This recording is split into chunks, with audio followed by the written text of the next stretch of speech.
작가로도 활동을 하고 있어요. 1년 6개월 동안 3권의 책을 벌써 써냈습니다. 앞에 2권은 병원 얘기를 담은 제 그 병원 이 환자들 얘기를 각색하고 그다음에 각색해서 그런 좀 문학적으로 써낸 그 병원 이야기고요. 2번째 책은 제가 책을 읽은 매일같이 그 독서를 한 내용을 기록한 독서 읽음입니다. 3번째 책은 이렇게 1년 6개월 동안 책을 3권을 냈어요. 그래서 지금 의사이자 작가로 그런 식으로 활동을 하고 있어요. 이거 책 외에도 좀 제가 다양하게 연재하는 그런 연재 그 원고들이 또 있고, 그다음에 신문 칼럼도 쓰고 여행기라든지 연애 에세이 이런 것들도 쓰고 개인적으로 소설 작업도 하고 있고요. 그다음에 서평은 책으로 좀 묶어서 냈고, 그리고 작가로서 그 청취자들한테 책을 추천하는 라디오 고정도 지금 하고 있어요. 그래서 사람들이 많이 물어봐요. 이거 어떻게 다 하냐? 응급실에서 이거 어떻게 다 하냐? 이렇게 많이들 물어봅니다. 그래서 저도 상당히 좀 바쁜 일정으로 살고는 있어요. 그래서 이런 느낌이 들어요. 이게 출근하는 날이 있잖아요. 그래서 아침에 딱 눈을 뜨면은 오늘 출근하는 날이지, 오늘은 내가 의사구나 이러고 가서 환자들을 보고 와요. 그리고 이제 돌아와서 자고 일어나면은 이제 출근이 끝났죠. 이제 다음 출근까지는 작가인 거예요. 그래서 눈을 떴을 때 난 이제 작가구나, 이런 식으로 2가지 자아가 서로 이렇게 왔다 갔다 하면서 살고 있어요. 근데 이게 그래서 이런 것들을 어떤 식으로 집중력 있게 하냐, 이게 작가라는 게 결국은 글을 쓰는 시간도 이게 시간인데 생각하는 시간이 더 많이 들어요.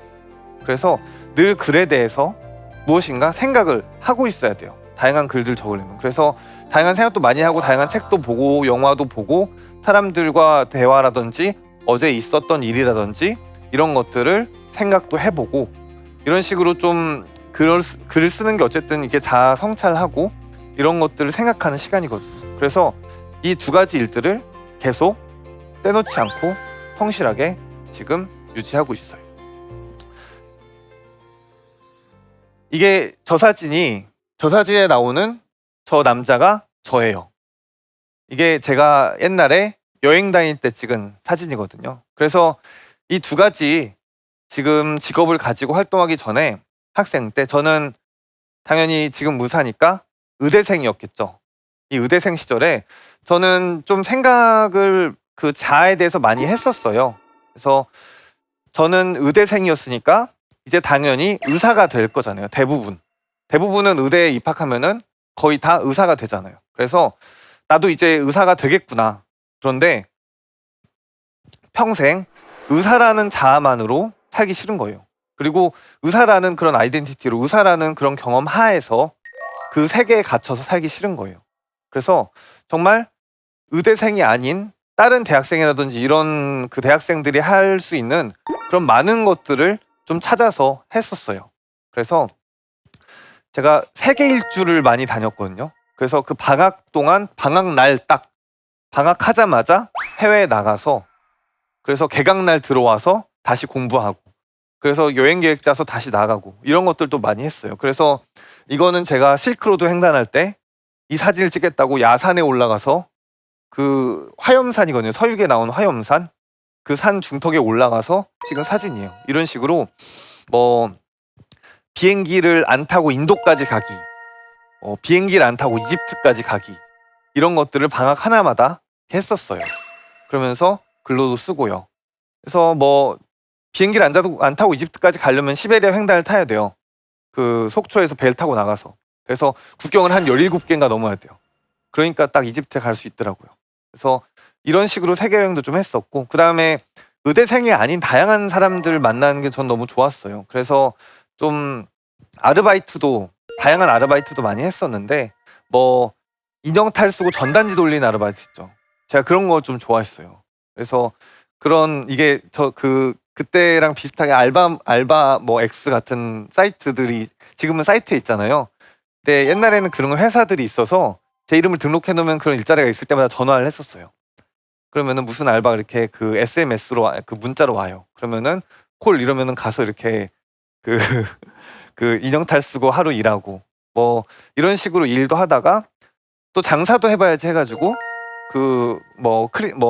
그 스승의 날이라든지 그럴 때 길에서 카네이션 한 트럭 팔고, 길에서 학교 못 가고 한 트럭씩 팔고 오고, 그런 일도 좀 다양하게 했었어요. 그러면서 지방 뭐 축제 이런 것들도 다니고, 그리고 좀 글쓰기를 좋아해서 좀 중앙 동아리라든지 글 쓰는 사람들도 좀 보러 많이 다녔어요. 이런 식으로 사회 경험이 좀 많았던, 그리고 다른 생각을 좀 많이 했던 의대생이었어요. 근데 결국은 졸업을 하게 됐죠. 졸업을 하니까 결국은 의사 면허증이 제 앞에 떨어졌어요. 그래서 결국은 의사 면허가 있으니까 의업을 계속 할 건지 말 건지 결정을 해야 되겠는데, 어쨌든 의업도 제가 아직 안 해보지 못한 분야라는 생각이 들었어요. 그래서 남들 그 동기들이랑 다 같이 의사의 일을 해보고 병원 일도 해보고, 이것이 또 내 경험이 될 수 있고 뭔가 찾을 수 있겠구나, 이래서 병원에 들어갔습니다. 그래서 병원에 들어갔는데 완전 병원은 지옥이었어요. 너무 힘들었어요. 제가 인턴을 1년 과정 거치고 레지던트 4년 과정을 거치면은 전문의가 돼요. 근데 이 인턴 1년 동안 일주일에 한 번씩만 집에 갈 수 있었어요, 공식적으로. 그래서 토요일 밤에 퇴근했다가 일요일 밤에 출근해요. 그리고 그 다음 퇴근이 다음 주 토요일인 거예요. 그러니까 계속 그 당직이에요. 병원에서 못 나가요. 이런 식으로 1년을 살았어요. 그래서 이 인턴 때는 병원 밖에 나가면 길에 있는 사람들이 가운이라든지 이런 걸 안 입고 돌아다니는 게 그냥 신기해요. 그리고 안 아픈 사람들이 돌아다니는 것도 신기해요. 병원에서만 사니까요. 근데 이렇게 1년을 거치고 이제 자기가 평생 할 과를 정하게 되거든요. 무슨 과 의사로 살 건지. 근데 저는 이 병원 현장에서 다양한 일단 사람들을 보고 싶었어요. 다양하게 아프고, 그리고 이런 다양한 의학의 분야 중에 어떤 것도 좀 놓치기가 싫었어요. 그리고 응급실에, 인턴 생활 중에 응급학과 근무가 있었는데, 이 응급실에 있다 보면은 이 결국은 지금 당장 막 아파서 이걸 당장 해결해 달라고 오는 사람들이었거든요. 근데 이런 사람들에게 직접적으로 도움이 될 수 있다는 것이 저한테는 좀 큰 계기였어요. 아, 이게 진짜 사람이 급하고 정말 죽어가는 사람을 볼 수 있는 곳이구나, 응급실이.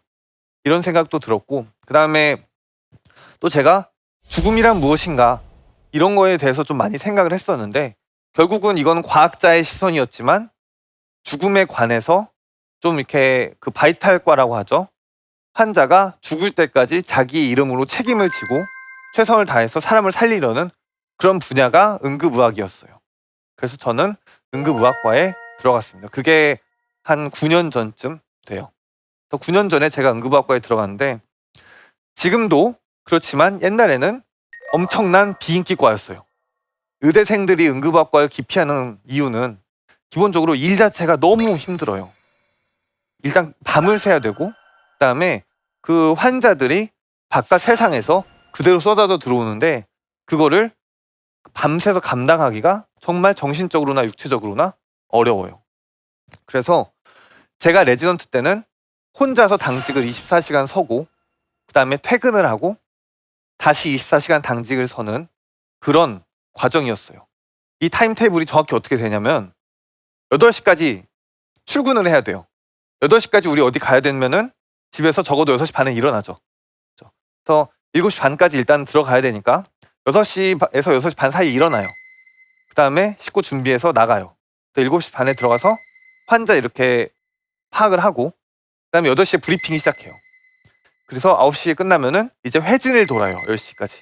그러면은 10시부터 다음날 아침 8시까지 오는 환자 200명쯤 되죠. 혹은 300명 주말이면 이 환자를 혼자서 전부 다 봐요. 다 책임지고 전부 다 봐요. 그 다음에 8시에 브리핑이 시작을 합니다. 그러면은 이 브리핑이란 게 전날 환자를 발표하는 거예요. 그러면은 전날 환자 200명의 그 메디컬 레코드, 뭐 그 의학 드라마에서 보면 그런 거 하잖아요. 뭐 피메일 30세 뭘로 오셨고 뭐 복통으로 와서 뭐 어떻게 처치받고 어떻게 되셨습니다. 이런 것들을 200명을 계속 다 해요. 외워서. 이걸 다 발표를 합니다. 1시간 동안. 그 다음에 회진을 돌아요. 회진이란 거는 현재 그 남아있는 사람들이 어떤 상태고 어떤 처치를 받을 겁니다. 이런 얘기를 외워서 다 하는 거예요. 교수님들한테. 이게 끝나면은 이제 한 10시쯤 돼요. 그러면 이제 전날 환자 그 한 200명 정도 차트를 써야 돼요. 차트를 안 썼으니까. 그래서 이 차트를 다 쓰고 집에 가면은 한 낮 11시에서 12시쯤 돼요. 그럼 이거 지금 30시간을 못 잤잖아요. 하나도 30시간을 못 잤죠. 그러면은 이제 거의 죽음과도 같은 잠이 와요. 그래서 자고 일어나면은 이제 밤쯤 돼요. 한 8시 뉴스 하고 가족들이 이렇게 뉴스 볼 때 그때쯤 깨요. 그러면은 다음날 이제 출근이죠. 6시에 일어나서. 그럼 이게 자유시간 조금 있는 거예요. 밤에 잠들기 전까지. 이 생활을 4년을 하면 전문의가 됩니다. 이걸 4년을 해야 돼요. 4년을. 그래서 이걸 4년을 해서 제가 지금 응급학과 전문의라고 나와서 얘기할 수 있었어요. 그래서 제 방이 암실이었어요. 블라인드가 쳐져 있는데 햇볕이 하나도 안 들어오는 블라인드였어요. 이게 제 생활 패턴이 해가 뜨기 전에 출근을 하죠. 그 다음에 아침에 퇴근을 해요.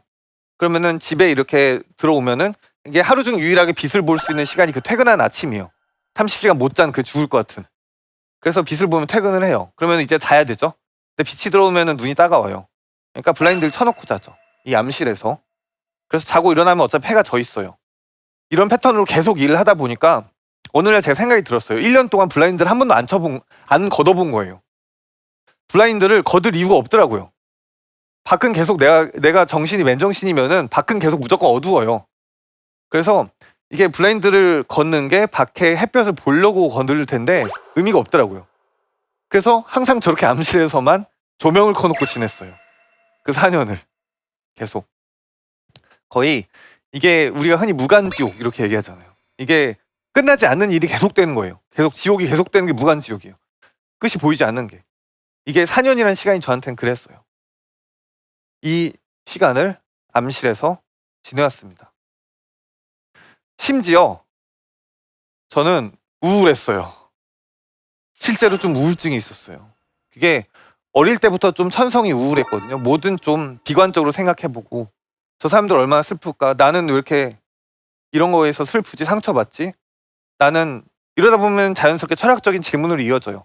사람은 왜 죽지? 사람은 왜 살지? 나는 왜 살아있지? 이런 누구나 하는 질문들, 그런 것들이 좀 더 깊이 생각이 들어요. 그러면서 더 우울해지면 결국 한 발짝 나아가게 돼 있어요. 아, 죽고 싶다.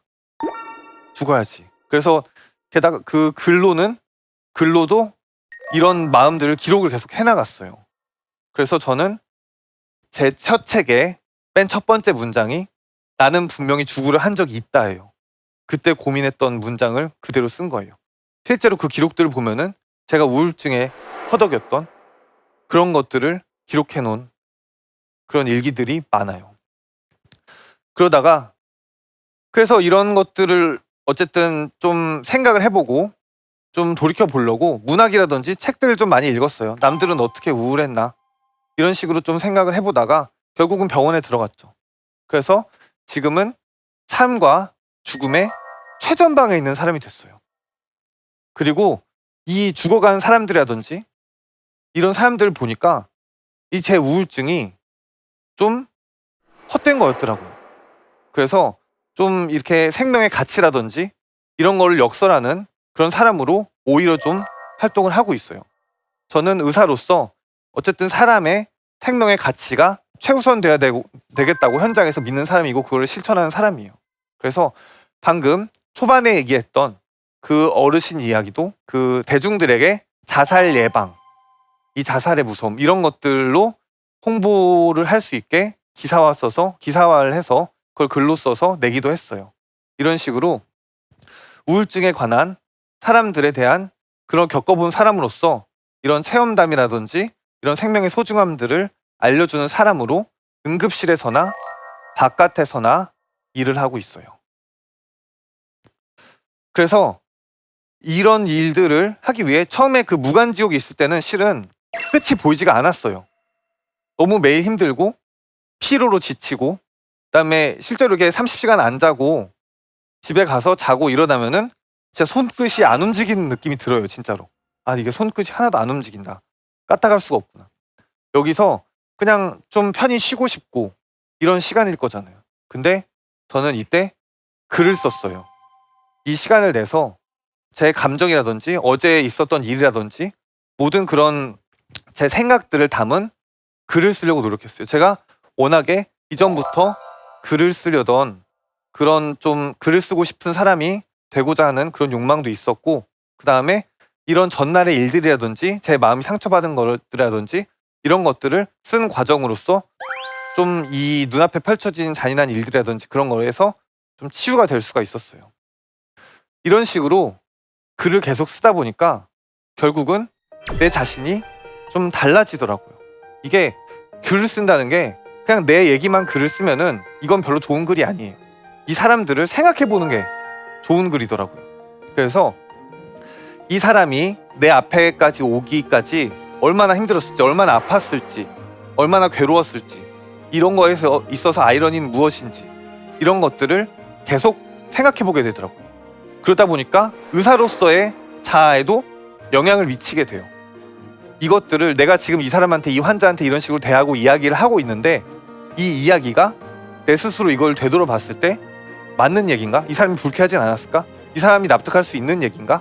이런 것들을 끊임없이 되돌아보고 되짚어보고 복귀하게 되고, 이런 것들이 글 쓰는 행위더라고요. 그래서 지금은 그때 계속 이어왔던 이 무간지옥에서 조금씩 시간을 내서 저 자신을 되돌아보려고 했던 그 행위가 결국은 이 작가의 꿈도 이루게 했고, 저 자신을 좀 더 생각해보게 하는 그런 사람이 되게 하더라고요.